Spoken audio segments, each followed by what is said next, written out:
Hi foodies, welcome to my channel. இன்றைக்கி நம்ம பார்க்க போகிற ரெசிபி பேர் வந்து கடுகு எறா குழம்பு. இது சாப்பிட ரொம்ப டேஸ்டியாக நல்லா இருக்கும். இட்லி தோசை சாதத்துக்கெலாம் ரொம்ப நல்லா இருக்குங்க. இது வந்து நான் இன்றைக்கி வந்து ஒரு 3 பேருக்கு சாப்பிட்ற அளவு 3 பேர் சாப்பிட்ற அளவுக்கு நான் செஞ்சு காட்ட போகிறேன். நீங்கள் வந்து உங்கள் வீட்டில் எத்தனை பேர் இருக்கிறாங்களோ அந்த அளவுக்கு நீங்கள் வந்து செஞ்சுக்கோங்க. இப்போ பார்க்கலாம் வாங்க. அதுக்கு வேண்டிய இன்க்ரீடியன்ட்ஸ் என்னென்னு பார்க்கலாம் வாங்க. அதுக்கு வேண்டியது 1/4 கிலோ நான் எறா எடுத்துருக்குறேன். நல்லா க்ளீன் பண்ணி வச்சுருக்கிறேன். இது நான் சால்ட்டும் டர்மரிக் பவுடரும் போட்டு க்ளீன் பண்ணி வச்சுருக்கிறேன். அப்புறம் 1/2 மூடி தேங்காய் நல்லா ஃபைன் பேஸ்ட்டாக அரைச்சி வச்சுருக்கிறேன் நான். இப்போ 3 பேருக்குன்னா 1/2 மூடி தேங்காய் போதும். உங்கள் வீட்டில் நிறையா பேர் இருக்கிறாங்களோ கொஞ்சமாக இருக்கிறாங்களோ அதுக்கு தகுந்த மாதிரி நீங்கள் வந்து அந்த குவான்டிட்டி வந்து கம்மிப்படுத்துகிறீங்களோ அதிகப்படுத்துகிறீங்களோ அது உங்கள் இஷ்டம். அப்புறம் காஷ்மீரி சில்லி பவுடர், இது வந்து வெறும் மிளகாத்தூள். நம்ம இதில் தனியாத்தூள் போட போகிறதில்ல. இந்த காஷ்மீரி சில்லி பவுடரும் மிளகாத்தூள் மட்டும்தான் யூஸ் பண்ண போகிறோம். அப்புறம் சால்ட் உங்களுக்கு எவ்வளோ டேஸ்ட்டுக்கு வேணுமோ அந்த அளவுக்கு போட்டுக்கோங்க.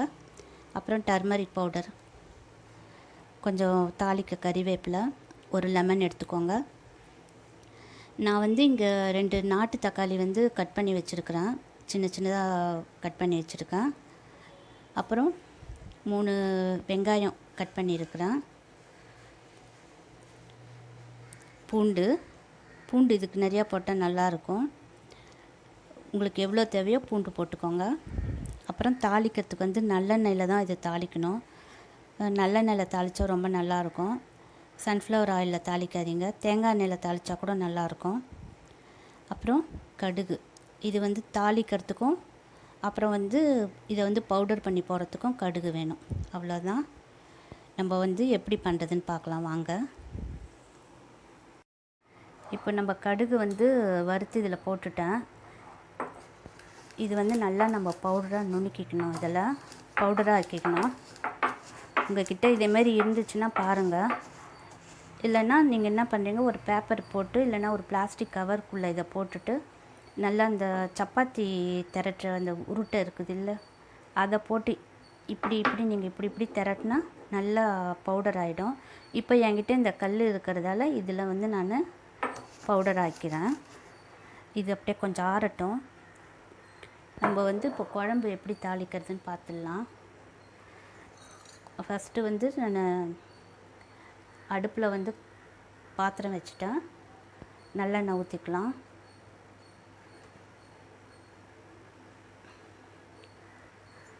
காயட்டும் நல்லா.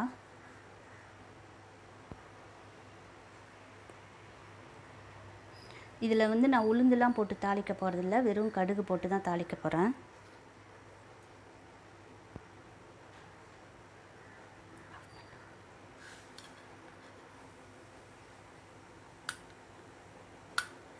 இப்போ நம்ம ஒரு 1/2 ஸ்பூன் கடுகு போட்டுக்கலாம்.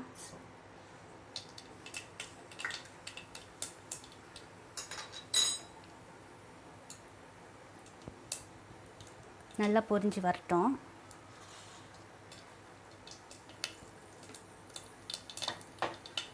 சிம்மில் வச்சுக்கோங்க.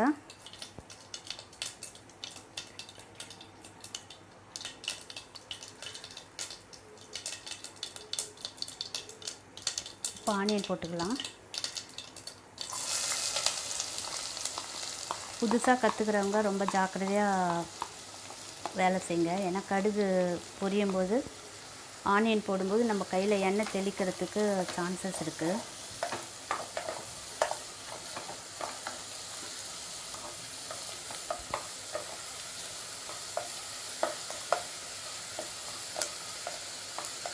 கொஞ்சம் ஆனியன் வந்து பிங்கிஷாக வரும்போது தக்காளி போட்டுக்கலாம். ரொம்ப ஆனியன் ஃப்ரை பண்ணக்கூடாது.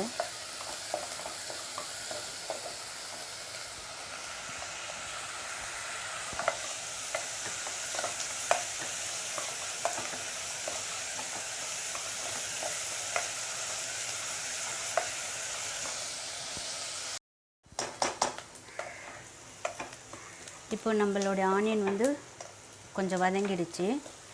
இப்போ வந்து தக்காளி போட்டுக்கலாம்.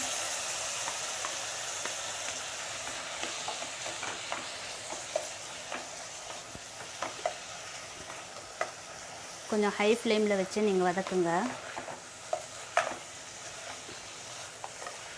தேவைப்படுற நேரத்தில் சிம்மில் வச்சுக்கோங்க. இதேமாரி வதக்குற டைமில் ஹை ஃப்ளேமில் வச்சுக்கோங்க, ஏன்னா சீக்கிரமாக நம்மளுக்கு வதங்கணும்.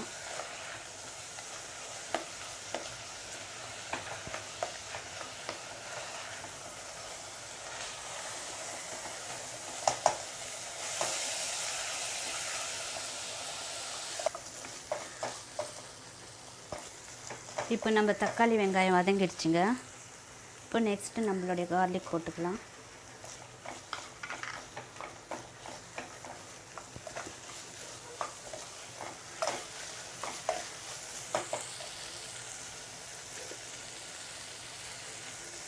சால்ட்டு 2 ஸ்பூன் போட்டுக்கிறேன். உங்களுக்கு எவ்வளோ தேவையோ அந்த அளவு நீங்கள் போட்டுக்கோங்க. சிம்மில் வச்சுக்கோங்க ஃப்ளேம்.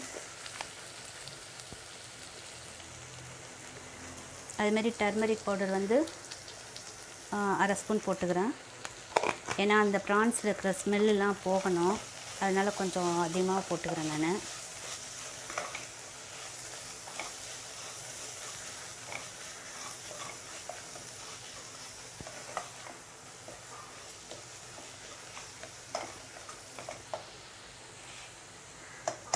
இப்போ நம்ம என்ன பண்ணுறோம், இந்த ப்ரான்ஸ் எடுத்து போட்டுடலாம்.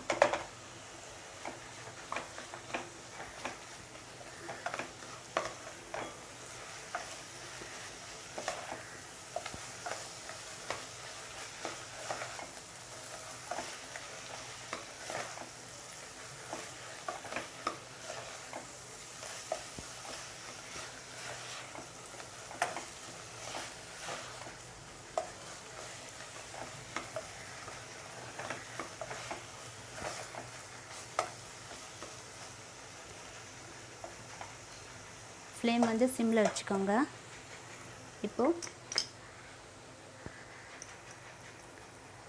இப்போ நான் மிளகாத்தூள் வந்து 2 ஸ்பூன் போட்டுக்கிறேன்.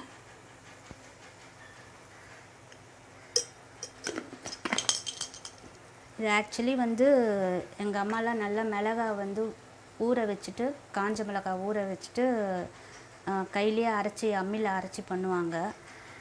இப்போ வந்து அது நானும் வந்து மிக்சியில் அடித்து பண்ணுவேன். இப்போ எனக்கு அது டைம் இல்லை, அதனால் இந்த வெறும் மிளகாத்தூள் போட்டேன் நான். இது காரமாக தான் இருக்கணும் இந்த குழம்பு. எனக்கு 2 ஸ்பூன் போதும்.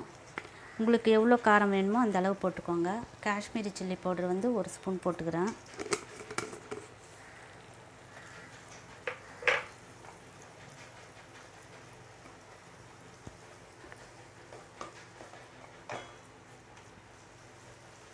கொஞ்சம் மீடியம் ஃப்ளேமில் வச்சுக்கோங்க.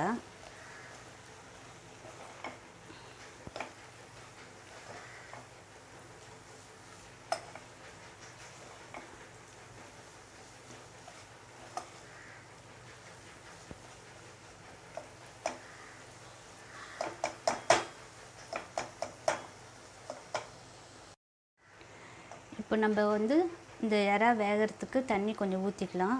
தண்ணி ஊற்றி ஒரு 5 நிமிஷம் வேக வச்சுக்கலாம். ஏன்னா அதோட ரா ஸ்மெல்லாம் போகணும். அப்புறமா தான் நம்ம வந்து தேங்காய் ஊற்ற போகிறோம்.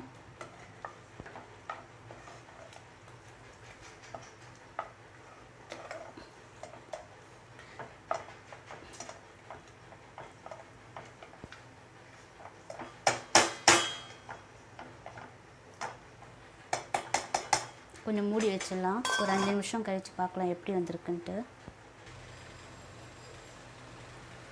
இப்போ நம்மளுடைய குழம்பு வெந்துடுச்சான்னு பார்க்கலாம்.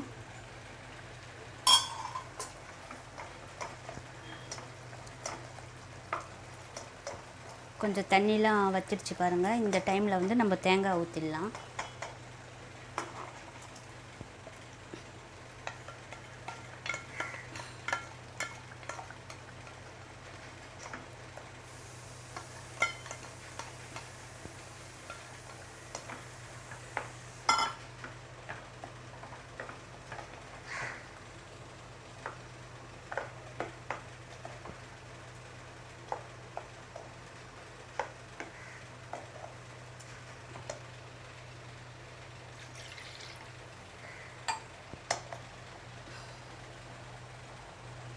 கொஞ்சம் தேங்காய் கொதிக்கிற அளவுக்கு கொஞ்சம் தண்ணி ஊற்றிக்கலாம். உப்பு இருக்கான்னு செக் பண்ணிக்கோங்க நீங்கள்.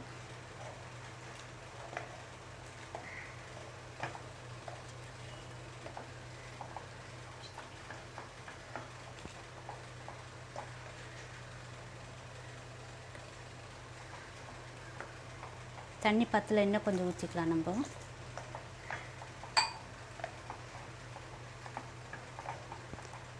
உப்பு இருக்கான்னு செக் பண்ணிக்கிறேன் ஒரு தடவை.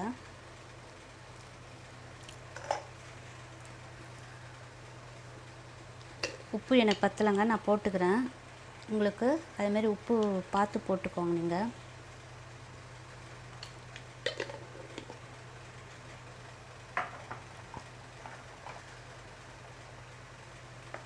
நல்லா கலந்து விட்டு இன்னும் ஒரு 5 நிமிஷம் மூடி வேக வச்சு இந்த லெமன் கடுகு பவுடர் போட்டு இறக்கிடலாம். கறிவேப்பிலை போட்டு ஒரு 5 நிமிஷம் வேக விடலாம்.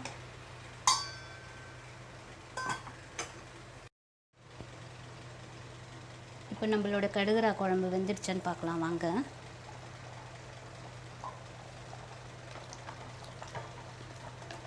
நல்லா வெந்துடுச்சுங்க. கொஞ்சம் கறிவேப்பிலை போட்டுக்கலாம்.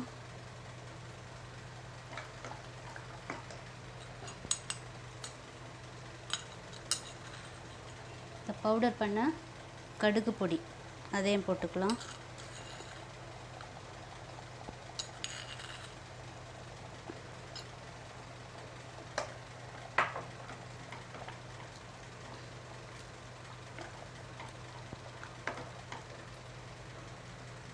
இந்த கடுகு பொடி தாங்க இந்த குழம்புக்கு அவ்வளோ என்ன சொல்கிறது, டேஸ்ட்டு கொடுக்கறது, ஃப்ளேவர் கொடுக்கறது.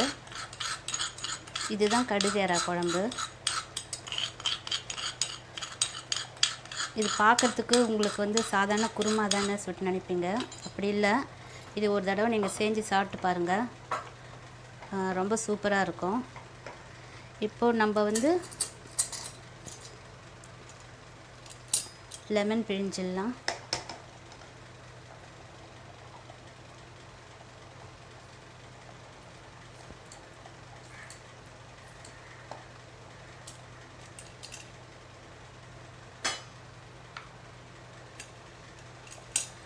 ஏன்னா இந்த குழம்புக்கு வந்து நம்ம புளியெலாம் எதுவும் சேர்க்கறதில்ல.